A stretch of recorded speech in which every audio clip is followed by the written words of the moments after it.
నల్లగొండ జిల్లా నాగార్జునసాగర్లో కృష్ణా పుష్కర ఘాట్లకు మంత్రులు హరీష్ రావు, జగదీష్ రెడ్డి శంకుస్థాపన చేశారు.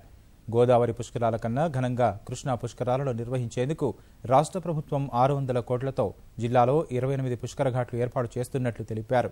గతంలో కంటే అదనంగా 18 పుష్కర ఘాట్లు కొత్తగా ఏర్పాటు చేస్తున్నట్లు ప్రకటించారు. తాగునీరు, విద్యుత్ కోసం ప్రత్యేక నిధులు కేటాయిస్తామని పేర్కొన్నారు. భక్తులకు ఎలాంటి ఇబ్బందులు కలగకుండా పుష్కర ఘాట్లకు అవసరమైన బందోబస్తును, గజ ఈతగాళ్లు, వాహనాల పార్కింగ్ కోసం తగిన చర్యలు తీసుకుంటున్నామన్నారు. బుద్ధవనాన్ని పరిశీలించిన మంత్రులు జగదీష్ రెడ్డి, హరీష్ రావు మొక్కలను నాటారు. తెలంగాణ రాష్ట్రం ఏర్పడ్డ తర్వాత మొదటిసారిగా కృష్ణా పుష్కరాలను చాలా ఘనంగా మనం జరుపుకోబోతా ఉన్నాం. ఈ సంవత్సరం ఆగస్టు 12 నుంచి ఆగస్టు 23 వరకు జరగబోయేటువంటి పుష్కరాలను అత్యంత ఘనంగా, గొప్పగా నిర్వహించాలని గౌరవ ముఖ్యమంత్రి కేసీఆర్ గారు నిర్ణయించడం జరిగింది.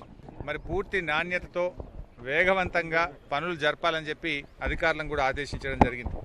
ఇరిగేషన్ శాఖతో పాటు R&B, Panchayati Raj, RWS, police, revenue అన్ని డిపార్ట్మెంట్లు సంయుక్తంగా కలిసి ఈ పుష్కరాలకు ఏర్పాట్లు చేస్తా ఉన్నాం.